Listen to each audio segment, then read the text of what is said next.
What if the ships that vanished in the Bermuda Triangle are not at the bottom of the ocean, but frozen in a parallel universe where time has literally stopped for 30,000 years? What if the giant stone heads of Easter Island were sculpted to honor 9-foot-tall alien astronauts who visited Earth in the ancient past? What if the physical body of Jesus Christ, the one who was crucified in Jerusalem, is right now and at this very moment levitating inside a golden alien dome, millions of light years from Earth? And what if all of this, every single word, was told to a French farmer by the beings who were there? This is not science fiction. In June 1987, Michel Desmarquet was physically taken aboard an alien spacecraft from his garden in northeast Australia. He spent 9 days on a planet called Thiaoouba, the 9th and highest category of planet in this galaxy. He was brought back. He was ordered to write everything down and change nothing. The book is called the Thiaoouba Prophecy. This is what he saw. If you are familiar with the autobiography of a yogi, the book that Steve Jobs requested be placed on every attendee's iPad at his memorial, your brain is about to make a connection that will not leave you. The Thiaoubans survive on highly compressed mana and recharge their physical bodies directly from cosmic energy. Now, consider this. Paramahansa Yogananda personally visited Giri Bala, an Indian woman who had eaten no food and drunk no water since 1880, for decades. Using a secret Kriya Yoga technique passed from a master, she recharged her body directly from the ether, sun, and air through the medulla oblongata. Yogananda also documented Therese Newman in Bavaria, a Catholic stigmatist verified by doctors to survive entirely on the Eucharist, on light itself. The Thiaoubans call it mana technology and cosmic energy. The yogis call it pranayama and divine sustenance. They are describing the exact same phenomenon in different languages from opposite sides of the universe. The Thiaoubans fly using anti-gravity belt devices called terras, but the most evolved among them, including the Thaori themselves, levitate without any device through pure mental concentration.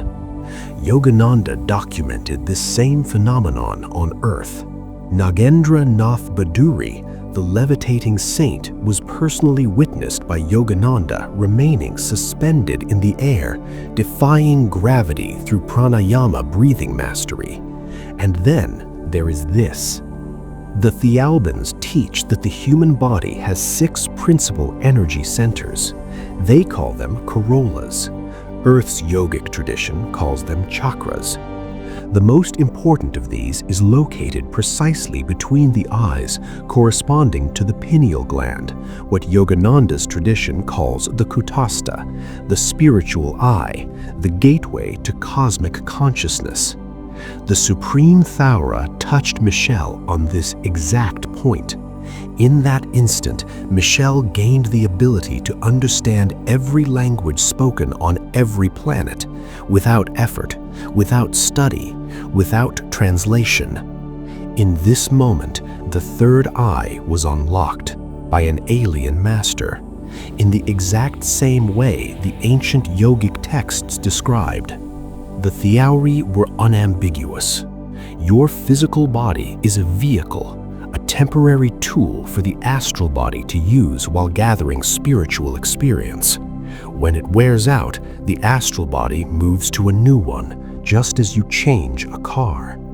The Bhagavad Gita called this exact truth thousands of years ago. Just as a person discards worn-out clothes, the soul casts off old bodies and enters new ones at birth.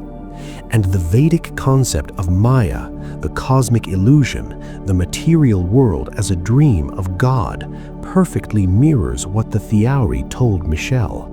The entire cosmos is a materialized thought of the Creator, a thought that can be dematerialized at will. Reality itself is a projection.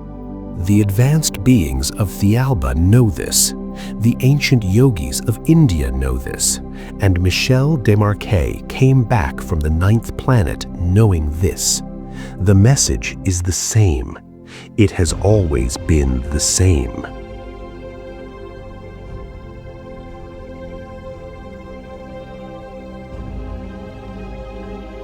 Thao narrated Earth's true history over multiple days. It begins 1.35 million years ago.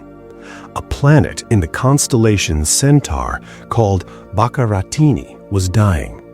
2 races lived there, a black race and a yellow race. Together, they transported 7.2 million people to Earth using superluminal spacecraft. The first humans. The black race settled in Australia, the yellow race in Burma. They had anti-gravity vehicles and hydrogen engines. They lived in total peace for 3,550 years. Then, an enormous asteroid appeared in the sky, and a continent rose from the Pacific Ocean in a single geological upheaval. The world we know was still being born. At the center of the continent of Mu stood the greatest pyramid ever built on Earth, 440 meters tall, nearly 3 times the height of the Great Pyramid of Giza. Every stone cut to within 1/5 of a millimeter using ultrasonic vibration, transported by anti-gravity.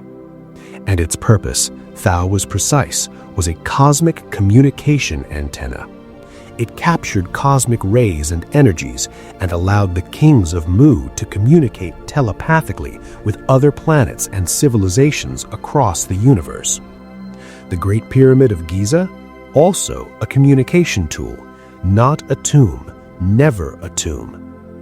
And the Easter Island statues, which have puzzled archaeologists for centuries, are portraits. The beings of Thiaoouba visited Mu frequently. The kings of Mu commissioned their sculptors to immortalize their visitors. Thao told Michel, "On Easter Island there is a statue that was sculpted to immortalize me." She said it without pride or theatrics, as a simple fact. Thao was in the middle of speaking about love when she casually said, "As Jesus said when we sent him to you almost 2,000 years ago, love each other." Michel interrupted, "What did you just say about Jesus?" And Thao replied with her characteristic calm, "Jesus, Michel, was sent to Earth from Thiaoouba almost 2,000 years ago." The story that followed was extraordinary. The Virgin Mary, confirmed as historically accurate.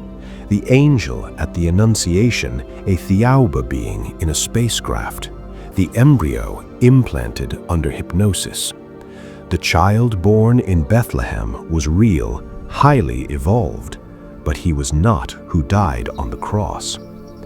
At the age of 14, the real Jesus left home with his 12-year-old brother, Uriki. They traveled east through Burma, India, China, and finally Japan. Uriki was accidentally killed in China. Jesus carried a lock of his hair for the rest of his life. He arrived in Japan at 50. He married, had 3 daughters, and died in the village of Shingo in the Aomori district, where his tomb still stands today. The being who died on the cross in Jerusalem was called Aryak, a volunteer from Thiaoouba who abandoned his hermaphrodite body and took on a new, fully male human body created specifically for this mission by the Thaori. Aryak accepted this. He knew everything that would happen. The miracles were real. The resurrection was real. The mechanics were not supernatural.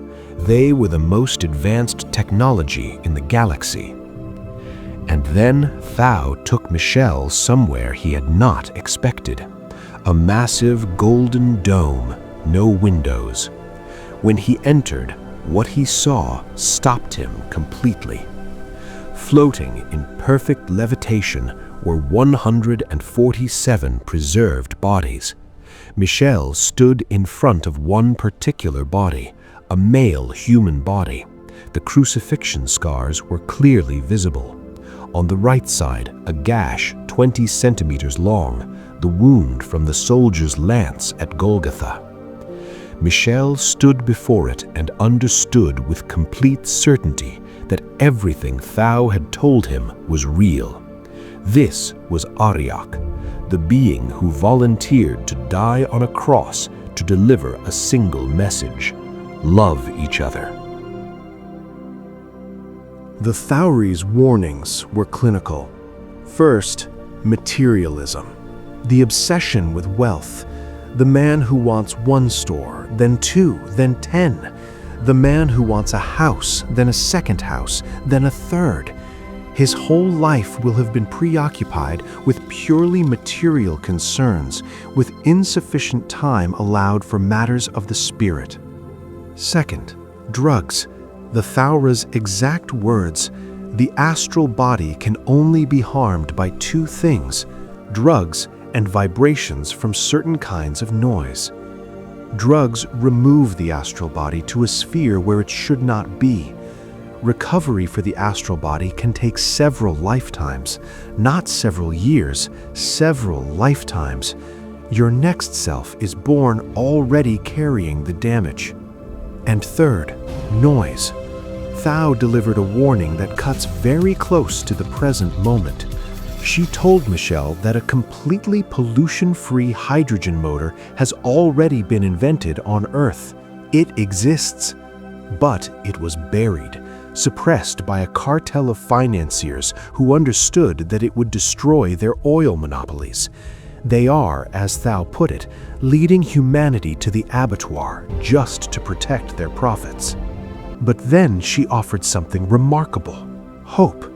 Not through revolution, not through violence, through what she called the power of inertia.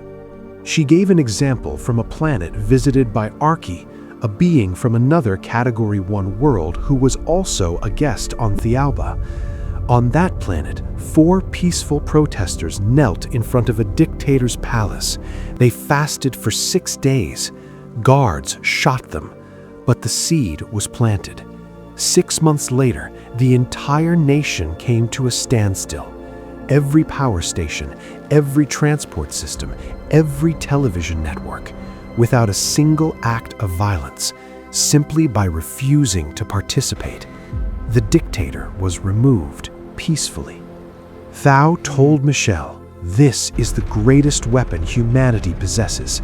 Not guns, not bombs, the power of collective, peaceful refusal. Michel Desmarquet returned to Earth 9 days after he left. He sat down and wrote everything on Thao's direct instruction. Nothing changed, nothing embellished, nothing added. The book was the mission. The title page of the Thiaoouba Prophecy contains a single line beneath the title. It reads, "Believing is not enough. You need to know." Not faith, knowledge. Buddha said, "I know." Michel came back saying, "I know." The only question the Thaori actually asked of us through him is quieter than all the revelations that preceded it. It is this: what are you doing with the time you have in this body, on this Category 1 planet, in this life that is also your school?